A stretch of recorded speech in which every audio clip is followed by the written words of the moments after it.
Silence can be mistaken for peace. It can look like calm, like obedience, like strength. But sometimes, silence is not peace. It is protection. Have you ever stayed quiet? Not because you had nothing to say, but because saying something would make everything worse? Have you ever held your breath while voices rose around you, pretended not to hear, pretended not to feel, just to keep things from breaking? What happens to a person who learns to carry pain without ever letting it be seen? This is the story of a girl who never raised her voice, not once, not even when she should have. Her name was Lina. Lina was not the kind of child people noticed first. She did not run loudly. She did not laugh too much. She did not ask for attention.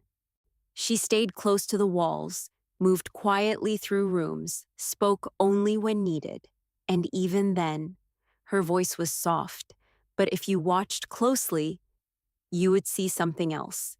Her eyes, always watching, always listening, always understanding, more than a child should. Lina had a younger brother. His name was Theo. Theo was different. He laughed loudly, asked questions, ran freely. He still believed the world was safe. Lina made sure of that every day, without anyone noticing. Their home looked normal. From the outside, a small house, a quiet street, nothing unusual, nothing wrong. But inside, there was something else, something unstable. Their father was a man of few words, but heavy presence. When he entered a room, the air changed. The silence became tighter, more careful. He did not need to shout, to be feared. Sometimes he did, and when he did, the walls seemed to listen. Their mother was often tired, not just physically, but something deeper. Her eyes carried a quiet sadness. She tried, in her own way, but trying is not always enough. There were nights when voices filled the house, sharp words, heavy tones, unfinished sentences. Theo would look up, confused, frightened, and Lina would already be moving. She would sit beside him, place a hand over his, softly. "It's okay," she would whisper. Even when it wasn't, she would distract him, tell him a story, make up something simple, something gentle, so he wouldn't hear what she was hearing, and so he wouldn't feel what she was feeling, because Lina understood something very early in life. Some things should not reach a child. So she stood between him and the noise, not with strength, not with power, but with silence. There was one night that stayed with her, a night when the voices were louder than usual. Their father had come home late. The door closed harder. The air shifted. Faster. Lina felt it immediately. She looked at Theo. He was still playing, still unaware. Then the voices began, low at first, then sharper. Their mother's voice, trying to stay calm, trying to keep things steady. Their father's voice, heavy, rough, unforgiving. Theo looked up, his small hands frozen. "Lina," he whispered, his eyes wide. Lina didn't answer. She simply stood up, walked over, and sat beside him. "It's just noise," she said softly, "nothing to worry about."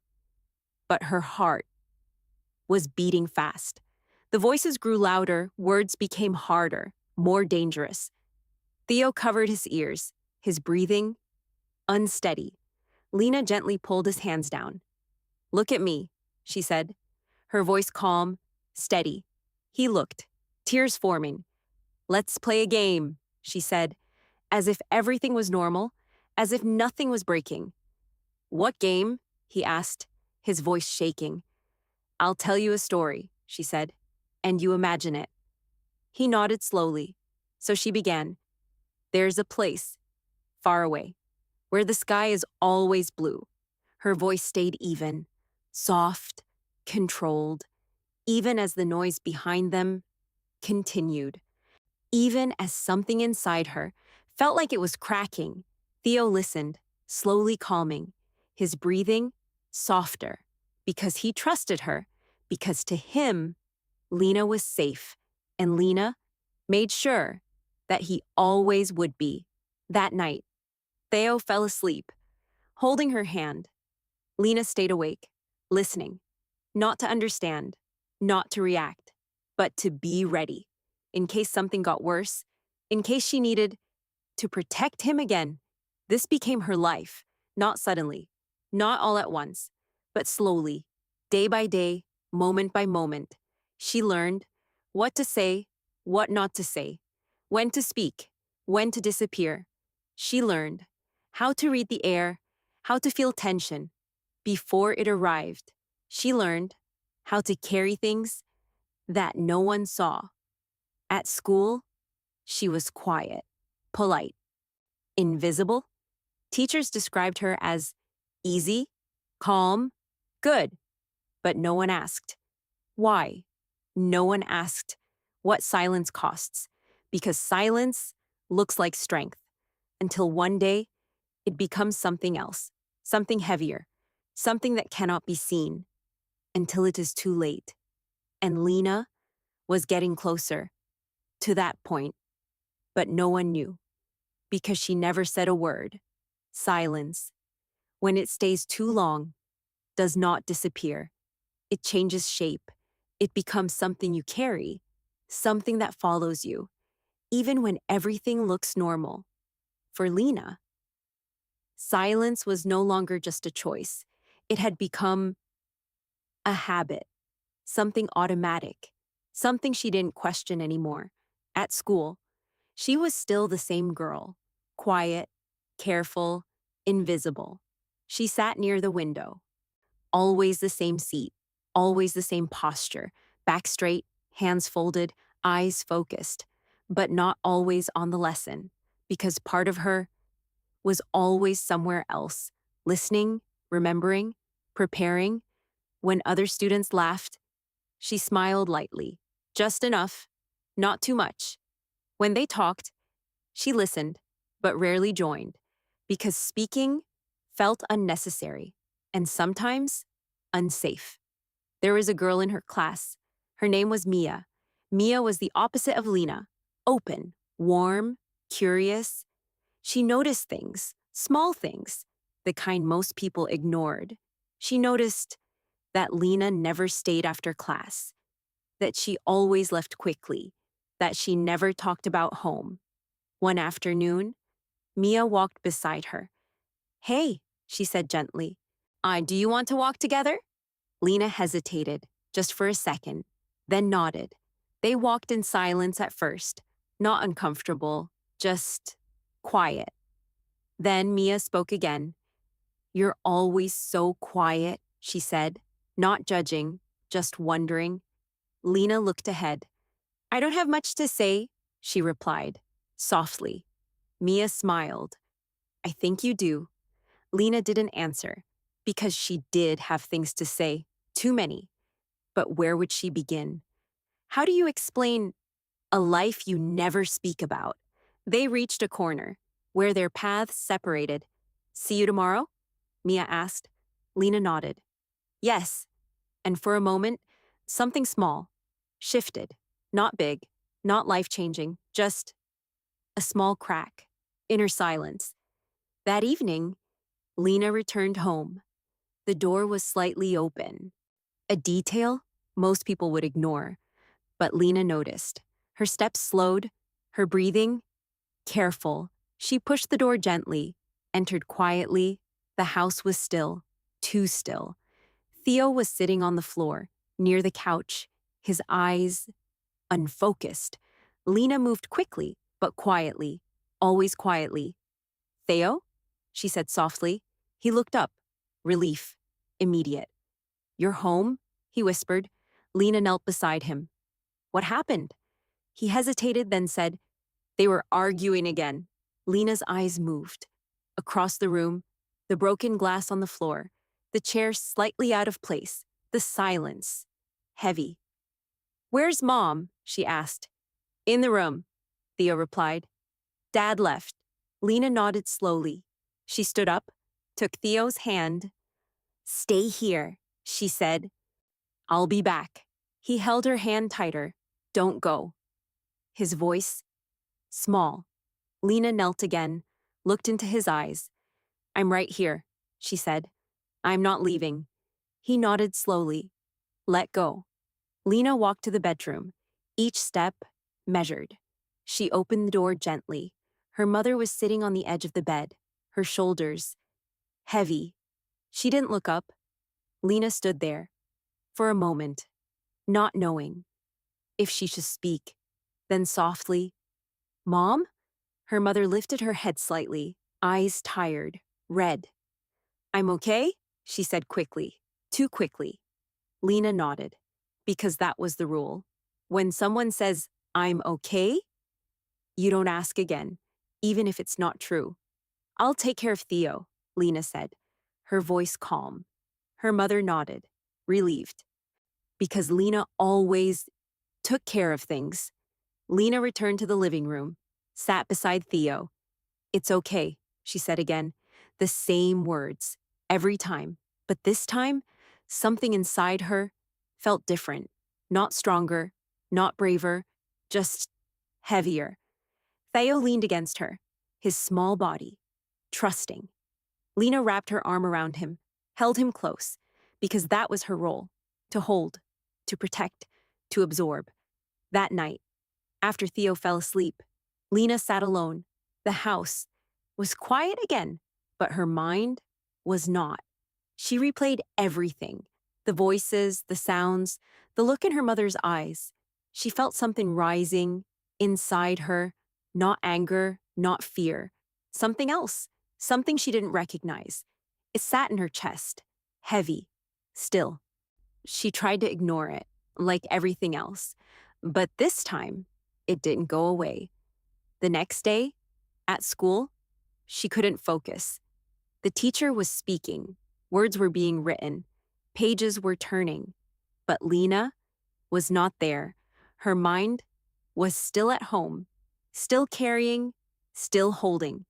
"Lina," the teacher's voice, calling her. She looked up quickly. "Yes? Can you answer the question?" Lina looked at the board, the words blurry. She paused, her voice uncertain. "I don't know," she said quietly. The class moved on. No one noticed. But inside, something shifted again, because Lina always knew the answers, always stayed in control. But now, something was slipping. After class, Mia approached her again. "Are you okay?" she asked. A simple question, but different this time. Lina looked at her, really looked, and for a second, she almost spoke, almost said something real. But then, she smiled, small, controlled. "I'm fine," she said. Mia didn't look convinced, but she didn't push. "Okay," she said gently, "but if you ever want to talk." She left the sentence unfinished. Lina nodded, but inside, she knew talking was not something she knew how to do, because once you start, you don't know what will come out. And some things are too heavy to be said out loud. That evening, Lina sat by the window, not like Margaret, not peaceful, not calm, just still. She looked outside at people walking, talking, living, and she wondered something for the first time. What would it feel like to be light? The question stayed with her because she had never felt that. Not really. She had always been the strong one, the quiet one, the one who carries, but even the strongest silence has a limit. And Lina was getting closer to hers, still. She said nothing, because that was what she had learned, to endure, to protect, to disappear before things fall apart. But sometimes, the person who disappears is the one who needed to be seen the most. There is a moment when silence begins to feel different, not safe, not protective, but heavy. So heavy that even breathing feels like work. For Lina, that moment did not come all at once. It arrived slowly, like everything else in her life. A little more weight each day, a little less space inside her chest. She still did everything the same, still woke up early, still went to school, still took care of Theo, still said the same words. It's okay. I'm fine. Don't worry. Words that had lost their meaning because nothing was okay. And she was not fine, but saying the truth would change things. And Lina had learned that change could be dangerous, so she stayed quiet. But her silence was no longer light.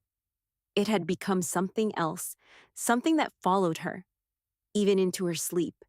At night, she began to wake up suddenly, her heart racing, her breath uneven, the room dark, too quiet. Sometimes she thought she heard voices, not real voices, not outside, inside, echoes of what she had heard before. Arguments, sharp words, broken tones, they didn't stop. Even when the house was silent, Lina would sit up in bed, hold her knees close, and wait for the feeling to pass. But it didn't pass quickly anymore. It stayed like something that had nowhere else to go. During the day, she grew more tired, not physically, but deeply. A kind of tired that sleep cannot fix. Her movements slowed, her thoughts felt distant. Even Theo began to notice. Lina? He asked one afternoon. Are you sick? She looked at him, his eyes full of concern. She forced a small smile. I'm okay. The same answer, always the same. But Theo didn't smile back. You don't look okay, he said softly. Lina paused, just for a moment. Then she reached out. I touched his hair gently. I'm just tired, she said. He nodded slowly, but his eyes stayed on her. Because children can feel things, even when they don't understand them. That evening, their father came home early. The door opened. Harder than usual, the air shifted. Immediately, Lina felt it. Before anything happened, she looked at Theo. He froze, the same pattern.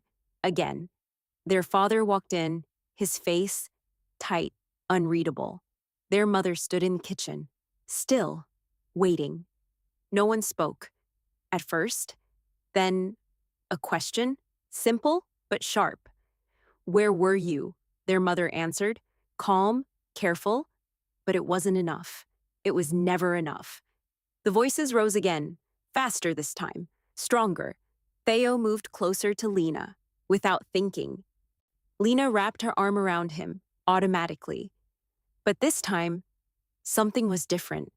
Her heart was beating too fast, her hands slightly shaking. The noise felt louder, closer, like it was pressing against her. Theo covered his ears again. Lina, he whispered, his voice trembling. Lina opened her mouth to speak, to say the same words, to protect him, but no sound came out. For the first time, her voice did not respond.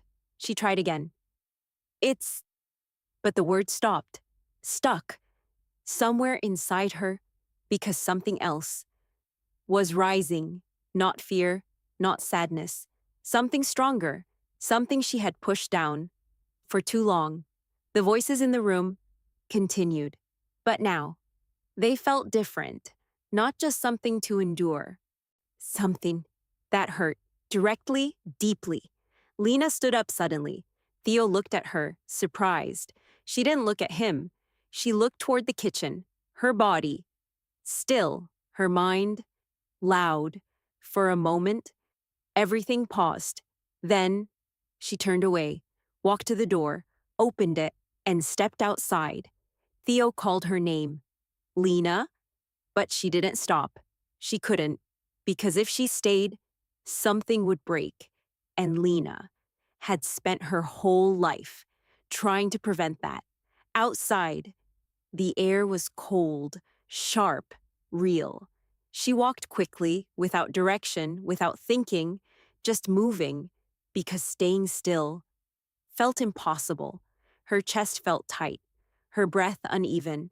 She reached the end of the street, then stopped, her hands shaking, her mind full, too full. For the first time, she didn't know how to hold it all.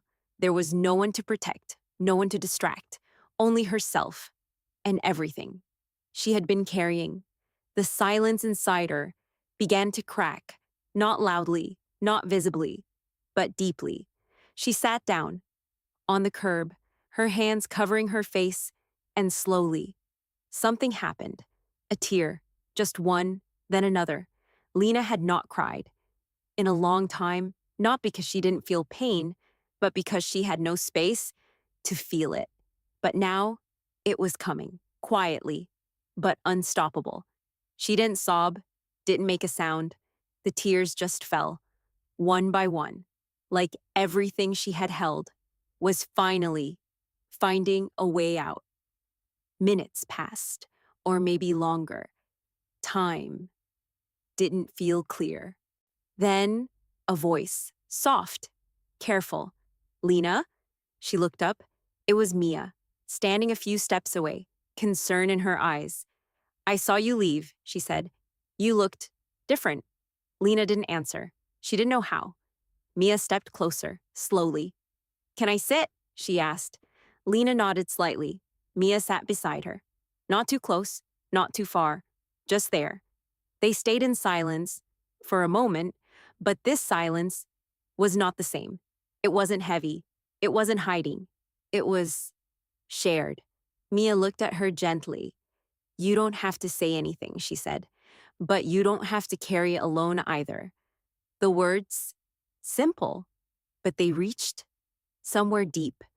Lena looked at her, really looked, and for the first time, she felt something unfamiliar, not fear, not pressure, space, a small space, where she could exist, without pretending. Her lips parted slightly, a breath, a moment, and then, very softly, I'm tired, she said. 2 words, but they carried everything. Mia didn't interrupt, didn't ask questions. She just nodded. I know, she said quietly. And somehow, that was enough. For now. Because sometimes, the first step is not telling everything. It is simply being seen. And Lena, after all this time, was finally not invisible anymore. Being seen, after a long time of hiding, does not feel comfortable at first. It feels strange, almost dangerous. For Lena, that small moment, sitting beside Mia, saying just 2 words, I'm tired, change something, not everything. Not immediately, but something had shifted.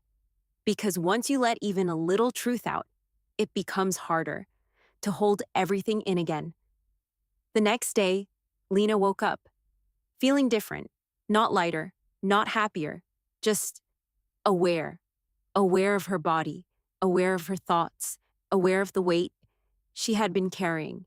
She got ready for school, as usual, quiet, careful. But when she looked at herself in the mirror, she paused. Her eyes looked older, not physically, but deeper, as if something inside her had finally been acknowledged. She didn't look away immediately, like she used to. She stayed there for a moment, just looking, because for the first time, she wasn't trying to disappear from herself. At school, nothing had changed. The same classrooms, the same voices, the same routines, but inside Lena, there was movement. She noticed Mia before Mia noticed her. And for a second, she hesitated. Should she go over? Should she pretend nothing happened? That would have been easier, safer. But something inside her didn't want to go back to complete silence, so she walked toward her, slowly, carefully. Hi, Lina said, her voice soft but clear. Mia looked up, surprised, then smiled. Hi, she replied, gently. There was a small pause, not uncomfortable, just new. Then Mia asked, How are you today? The question, simple. But this time, Lina didn't answer immediately, because I'm fine didn't feel right anymore. She thought for a moment, and then said, Still tired. Her voice honest. Mia nodded, not surprised. That's okay, she said. You don't have to feel better right away. Lina looked at her, and something inside her relaxed slightly, because no one had ever told her that before, that she didn't have to fix everything immediately. The day passed slowly, but differently. Lina still listened, still stayed quiet most of the time. But now, her silence was not hiding, it was choosing. And that made a difference. After school, Mia walked with her again. They didn't talk much, but they didn't need to. Because now, the silence between them was safe. At the corner, where they usually separated, Mia stopped. Do you want to sit somewhere? She asked. Just for a bit? Lina hesitated, her mind already thinking of home, of Theo, of responsibility. But then she remembered something. I'll take care of Theo. That was what she always said. But today, for the first time, she asked herself, Can I take care of myself? For a moment, she looked at Mia, then nodded. Okay. They walked to a small park nearby. Quiet, calm, simple. They sat on a bench, the same kind of bench, but a different feeling. Mia didn't ask questions, didn't push. She just sat there, present. After a while, Lina spoke. Not a full story, not everything, just pieces. Things at home are loud sometimes, she said. Mia nodded, listening. And Theo, Lina continued, I don't want him to hear it. Her voice tight. So I try to keep it away from him. She stopped, as if that was already too much. Mia spoke softly. That's a lot for one person. Lina looked down. I don't mind, she said quickly. I can handle it. The familiar words, the old pattern. But Mia didn't agree. You shouldn't have to handle it alone, she said gently. Lina didn't respond, because part of her still believed that this was her role, her responsibility, her duty. But another part, the part that had started to wake up, was beginning to question that. That evening, Lina returned home. The house was quiet, too quiet. Theo was sitting at the table, doing homework. He looked up. Where were you? He asked. Just outside, Lina replied. Softly, he nodded, but watched her closely, all because he was used to her. Being there, always there. Lina sat beside him, helped him with his work, explained things slowly. Her voice, gentle, but inside. She felt something new, a small conflict between what she had always done and what she was beginning to understand. Later that night, after Theo went to bed, Lina sat alone again. But this time, she didn't feel the same weight. Not because it was gone, but because she had shared a part of it. And that changed how it felt. She thought about Mia's words. You don't have to carry it alone. The sentence stayed with her because she had never considered that before. Not truly. She had always believed that silence was strength, that endurance was love, that protecting others meant losing yourself. But now, a question was forming, slowly, carefully. What about me? The question felt uncomfortable, almost selfish, but it didn't go away. The next day, something unexpected happened. Their father did not come home. Not that evening, not the next. The house remained quiet, but this time, the silence felt different. Not tense, not waiting, just empty. Their mother moved slowly, more distant than usual. Theo asked questions, simple ones. Where's Dad? Is he coming back? Their mother didn't answer clearly, and Lina didn't know what to say either, because she didn't understand it herself. Days passed. The absence became real, not temporary, not just another argument. Something had changed. And in that space, Lina felt something unexpected, not relief, not fear, something in between, a quiet uncertainty, because the noise was gone. But so was the structure.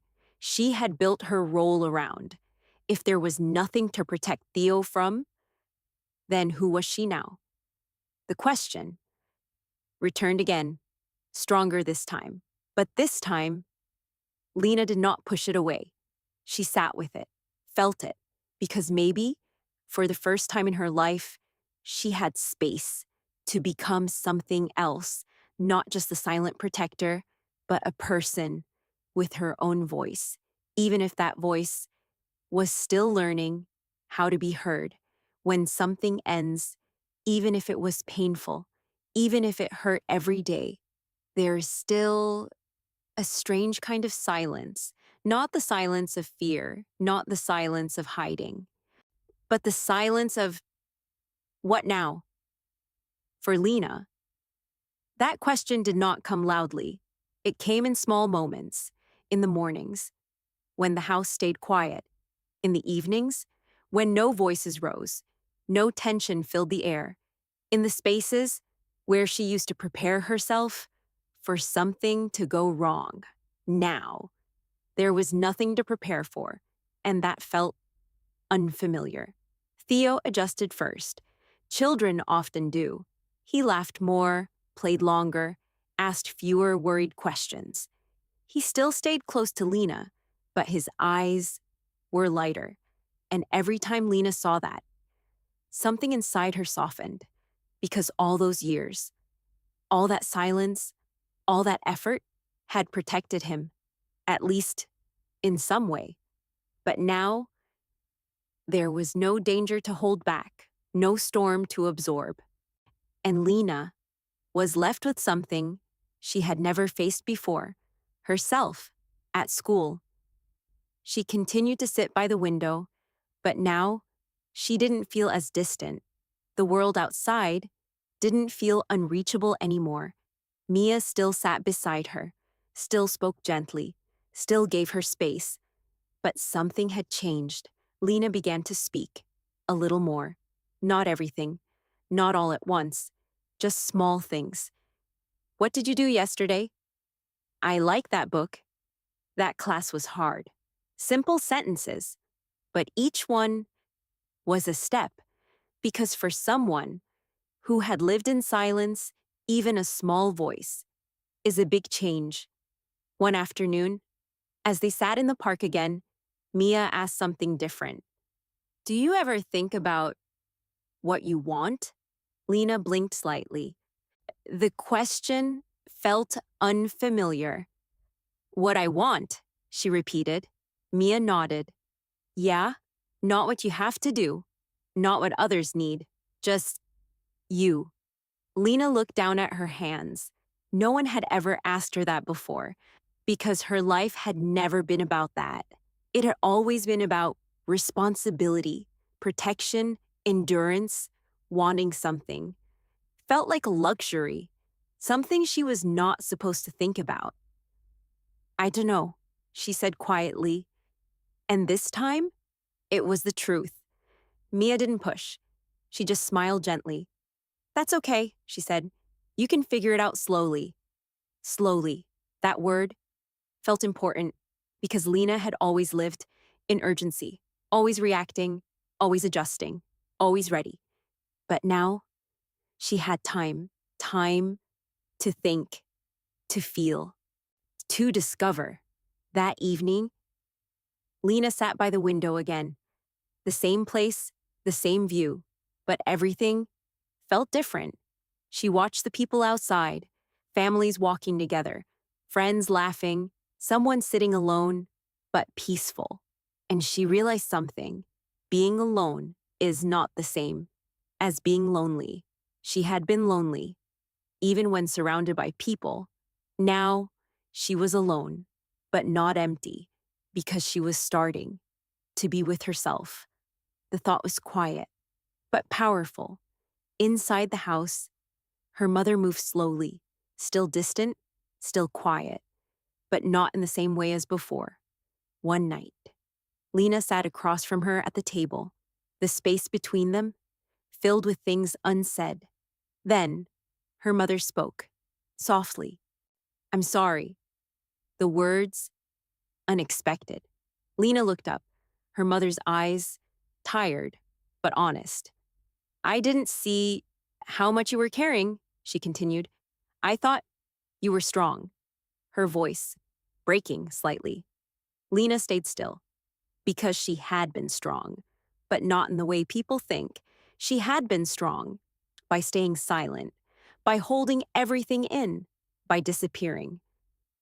"I didn't know how to help you," her mother said. "I didn't even know you needed help." The truth, simple, but heavy.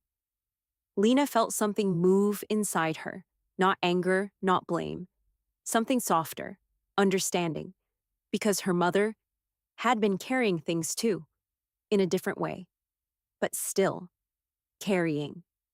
Lena took a small breath and then said, "I didn't know how to ask." Her voice, quiet but steady.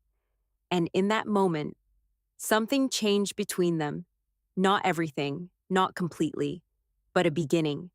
Because sometimes healing does not start with solutions. It starts with being honest. Days turned into weeks. Lena's life did not become perfect. There were still difficult moments, still confusion, still questions. But there was also something new, choice. She chose when to speak, when to stay quiet, when to rest.